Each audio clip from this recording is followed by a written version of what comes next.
Welcome back, everybody, to another episode of Movie Mayhem with Spanky and G. As always, I'm Spanky. And I'm always going to be G. That's not changing. Never. As always, just a quick shout out to Chucky's Playground. Lots of cool people there. We're going to post a link in the description. Come join us. Mm-hmm. And another shout out to another great podcast, which is always worth listening to. It's the Metal Matt podcast. Let's get Ribcage Nation trending on Twitter. Yeah, definitely. I mean, everyone's proud to be part of the Metal Army. Mm-hmm. By our fearless leader, Metal Matt. Metal Matt. And another quick shout out goes to fellow Playground member Chucky115 Awesome. He made G and myself a pretty awesome tribute video. Oh yeah, it was pretty sexy actually. Yeah, it was. It was a lot of the scenes from Chucky, with Chucky and Tiffany. And it had the good sex scene music in there. It was pretty solid. The full track. It was awesome. So we appreciate it and love it. Thank you very much. And we love looking forward to more of your videos, man. Just keep them up. Well, we're going to hop right into this one. As promised from the last episode, we decided to review another horror movie, if it can be called that. It was a horror. That was from 1997, I believe. It's a horror movie called Jack Frost. Straight to video, I believe, too. So that'll give you a quick idea of what quality this is. Now, I've seen this movie multiple times in the past. And we literally just got done watching this about 5 minutes ago. And if you could use one word to sum this up, G, what would it be? Oh my god. That could be one word if you put it out there. I would probably... Unbearable. Unbearable. I mean, you gotta look at these movies like these, you gotta go in with low expectations, which, I mean, I hope you did, because I did. Even so, even with low expectations, still not that good. Still, apparently my bar was too high. Yep. We really don't need to go into too much detail on the plot here. Essentially, it's about a serial killer named Jack Frost, surprisingly. You know, he gets caught by a small-time sheriff. He's getting transported for execution during the holidays. Truck crashes. He gets mixed with some chemical shit. And, he becomes a killer snowman. Yeah. So... And there's some fishy FBI agent that looks like some ripoff of Fox Mulder from X-Files. He looks kind of like David Duchovny's lesser-known brother. And he's pretty just droll, and it's pretty bad. There was a lot of bad acting in this movie. There was some decent stuff, but some bad. And there's some little squirrely scientist guy who is keeping quiet the entire movie. And essentially... The reason is, this chemical is a way to bond human DNA with an inanimate object. Mm-hmm.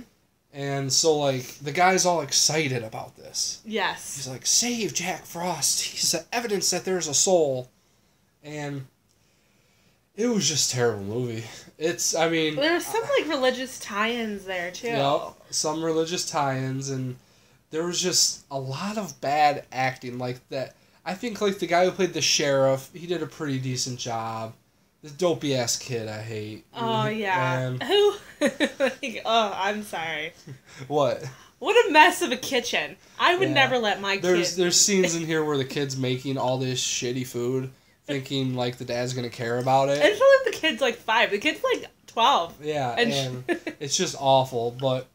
there's some decent acting. The most notable actress in this movie is Shannon Elizabeth, who is best known for being Nadia in the American Pie series. Yeah, and that is all she is known for. Yeah, that's pretty much it. I think she was in, Celebrity Poker or something, maybe, but... Other than that, most of the acting's pretty terrible, especially the Jack Frost character. Yes, I know. I disagree. Jack Frost was absolutely terrible, but the worst was... the very religious couple. Oh yeah, the guy and his wife. His wife was just brutal. Yeah. It seemed like she was apologizing to everybody for her son dying. Yeah, so, we'll get right into that. Some of the kills are just ridiculous. It kind of starts out the little boys finalizing the snowman, which happens to be Jack Frost in snowman form. And this, older teenager who's kind of a bully starts giving them crap. And they're sledding, and they got, those old school sleds that like supposedly have really sharp blades on the bottom, and he's sledding and he gets shoved, lays down, and G was very, very thrilled by what happened and how just ridiculous it was what happened. Because he laid down and this freaking blade just severed his head. And it goes flying and in the air. It flies over a hill that I'm pretty sure wasn't even there. Yeah, and that's just... Let's just say that's probably one of the better kills. Yeah. And that's not saying much. Yeah. And you could actually see Jack Frost's oven mitt hand. Yeah, like you see a lot from his point of view, and it's like these big-ass white oven mitts. And he has a lot of one-liners, and, you know, they're not very good.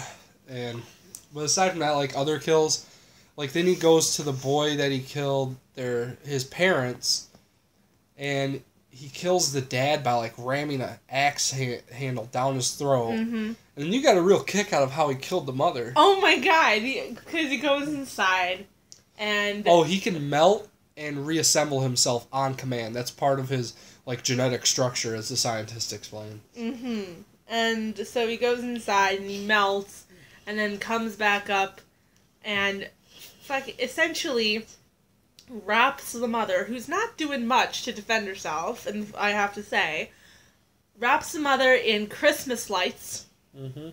and then shoves a star up her face.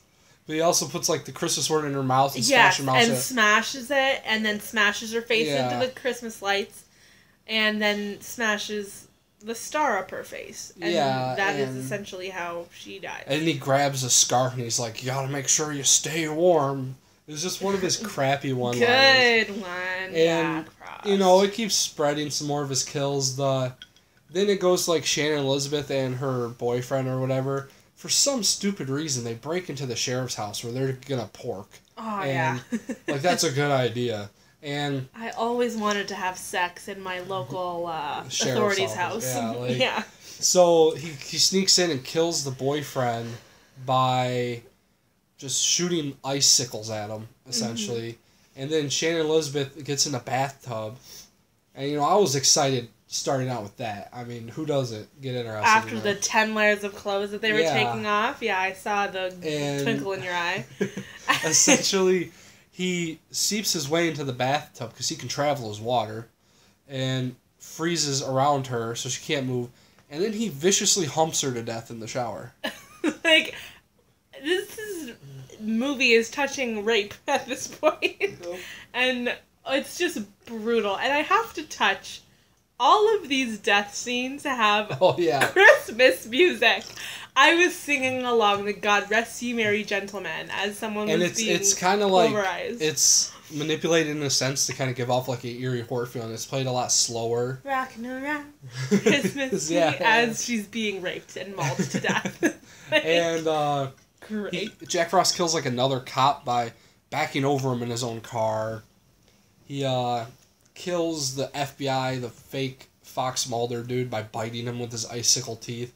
And the scientist guy, he melts and goes into his body and comes out, pukes himself up, and that kills him. You see his throat expand as a frog would. And then what does he say after the guy spits him out? And don't eat yellow snow. Yeah. Like, who? Really witty. Another knee slapper. Yeah.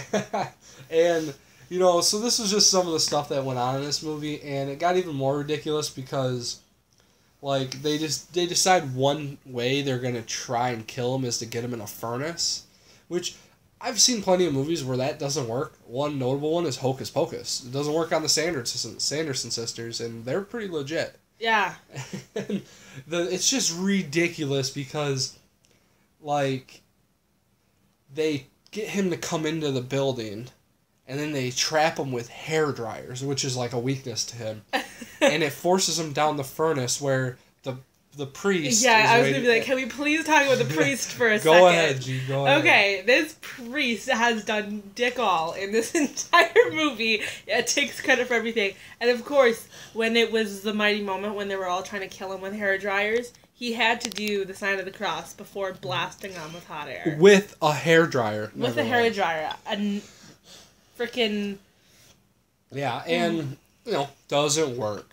And you think, like, it just gets a little ridiculous. It's just over and over, these horrible one-liners, the movement, the oven mitts.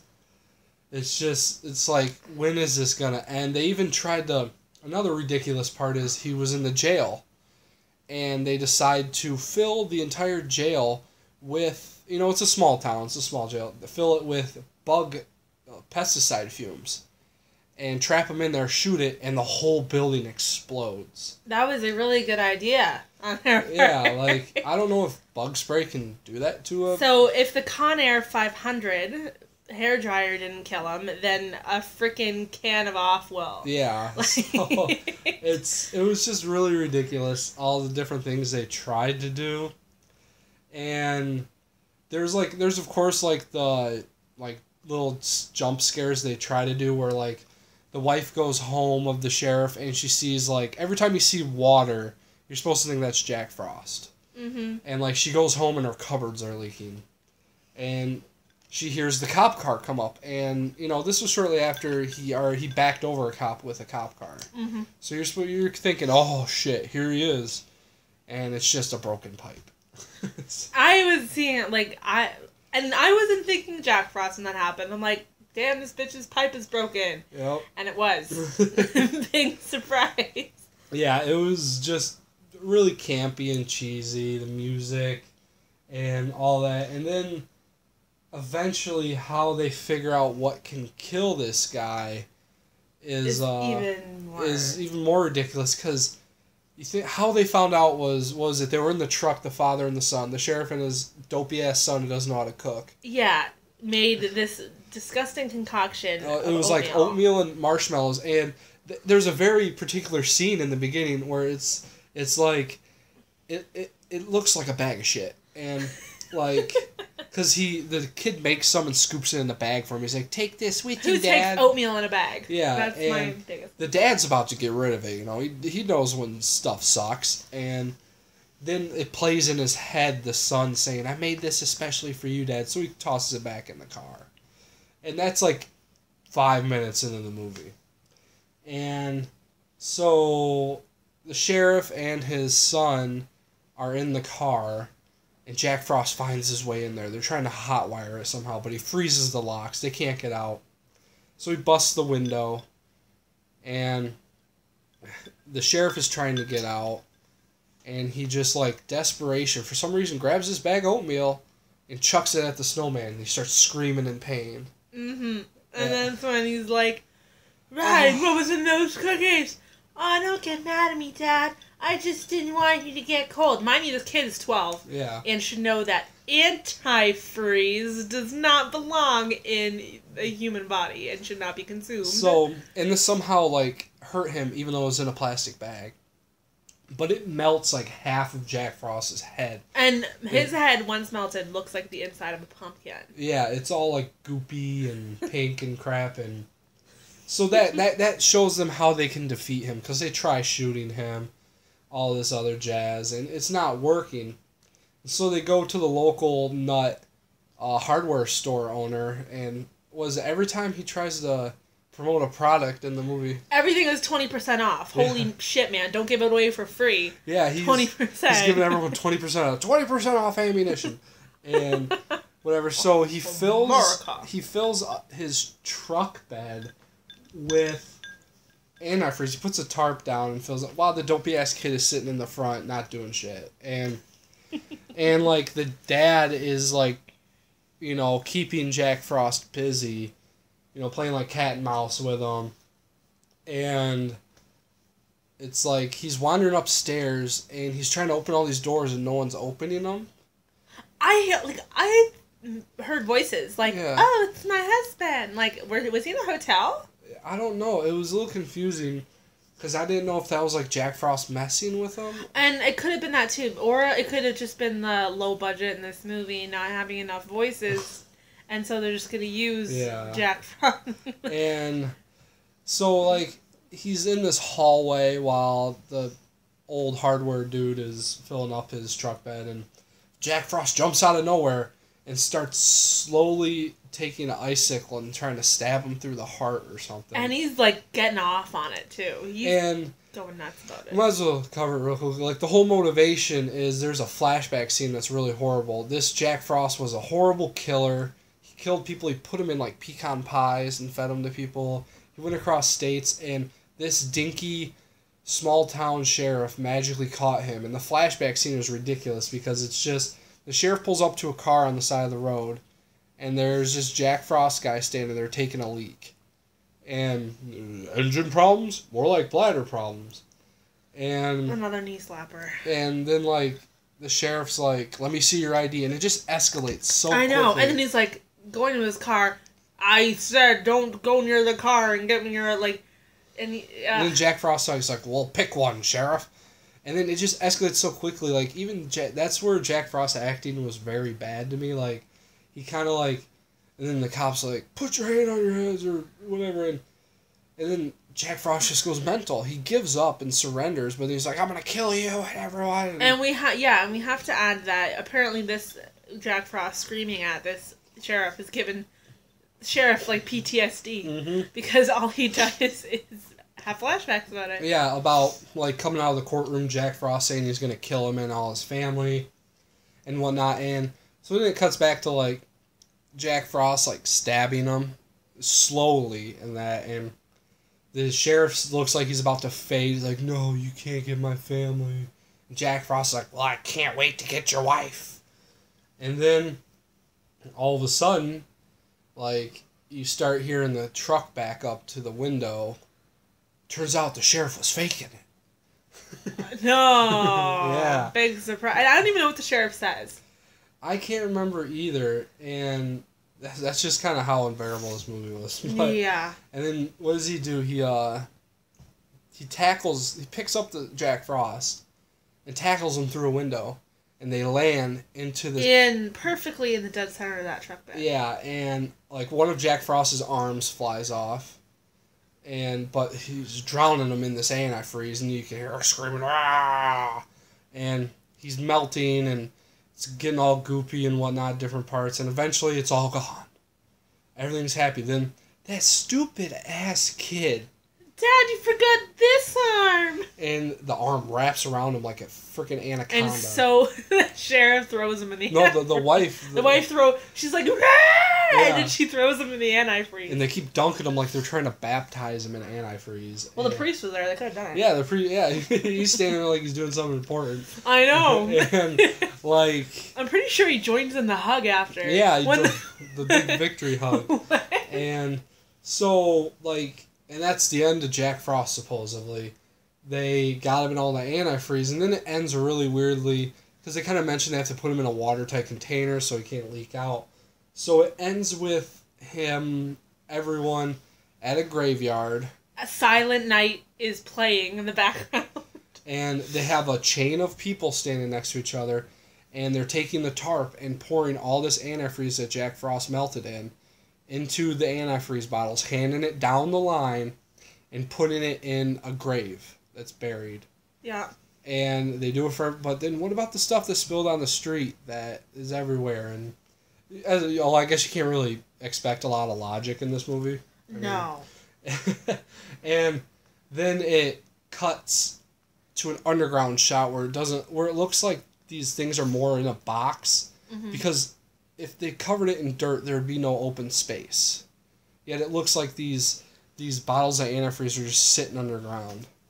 And then it gives you that typical, like, horror movie indication that there's going to be another one. Oh, yes, as Jack Frost bubbles in the bottle of antifreeze.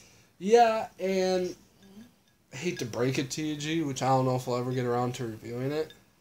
They made another. Oh, God. Yeah. They made another one with some pretty bad. It's pretty bad. I think it takes place on Hawaii or something. Or oh my God, no. Yeah. So maybe if we have a death wish, we'll get around to that. Okay. But it was just painful. Maybe if my flight gets canceled back to Canada. Yeah, and yeah, it's. But overall, like as I said, this movie you go in with very low expectations. I mean, it was straight to video in 1997. Those are two things that don't go well together. Yeah. It kind of gives you a hint. And, you know, it's partially enjoyable just to enjoy how bad it is. Yeah. But it had really low points. I was not impressed by the opening credits. As soon as that because it was like weird ass little girl started talking. It was like it opened up with a Christmas tree, and the opening credits it would show each like actor or actress's name on ornaments. And some weird ass story. Yeah, it was like a little girl sitting there, like you a didn't little see girl, anybody. And you could tell that the little girl's voice was like a 40-year-old man. Yeah, and it was just like a creepy voice telling. It was pretty much telling the backstory of Jack Frost. Yeah. And so it did it in like the first 2 minutes, and it was just really silly. I remember just looking at Spanky and being like, this is terrible. Yeah. I remember seeing it back in the day. It's just one of those awful, awful movies. I gotta say, overall, I honestly feel I've lost a few childhood memories watching this movie. Yeah, especially just the use of freaking Christmas music. I know, and holly jolly time of year, and they're just ruining it. Like, jeez. Well, you know, Shannon Elizabeth getting humped to death in the shower. Yeah, to rocking around the Christmas tree. So the kid's head being mauled off to God Rest Ye Merry Gentlemen. Yeah, it was just overall, start to finish, not good. Out of Dead or Alive, it's definitely dead. Like, beat to the ground. Yeah, I mean, it's one of those movies where I'd recommend if you really don't have anything better if you really hate yourself. Yeah, so it's not a very good movie at all. It's pretty bad. If like personally for me, I really enjoy watching very awful, horrendous movies, but this one is definitely another notch. And typically for me, like I can normally have a pretty high tolerance, but it's one of those movies. If it wasn't for the sake of the podcast, it would have been 15 minutes in. I'd have to turn it off. See, I can't quit a movie no matter how bad it is. Really? I cannot. I think there was one movie I ever quit. I don't even remember it. It was like some Life Aquatic movie. But I do not, that's, you know, it's a blessing and a curse. I cannot quit a movie. No matter how bad it is. Maybe I just have commitment issues. Yeah, maybe. But, you know, them one-liners by Jack Frost didn't help at all. No. But anyway, just in a nutshell, bad movie. Terrible, unbearable. Yeah, very unbearable. It wasn't a very merry movie. No, not at all. I'll crack myself up. Yeah, you're the only one who's laughing right now. Well, anyway, that probably about sums it up for this episode. There wasn't much to talk about this movie besides just kind of how wacky and bad it was. And typically, I know our first podcast ran pretty long, and this is probably going to be about the average length of them we're going to aim for. And so we'll end on that and let you know it's a shitty movie. And so just keep that in mind if you ever decide to venture and watch it, and if you really want to venture and watch the sequel. It is on Netflix because apparently everyone has that now, so Yeah. it is there. So check that out, and then on our next episode of Movie Mayhem, we're going to be watching a movie that G and myself hold really sacred to our hearts, which we really enjoy. Mm-hmm. It's one of our movies. Yes, and which definitely. Movie is that? That is going to be Napoleon Dynamite. So fire up your tater tots and look forward to that because I am looking forward to anything that is not watching Jack Frost. Gosh. So yeah, as G said, cook up some of them damn tater tots because we're going to watch Napoleon Dynamite, which G and myself are pretty ecstatic about. We love that Stock movie. up your chapstick. You're going to need it. Your lips hurt real bad. But anyway, just tune in next time and just stay away from Jack Frost. See you later, guys.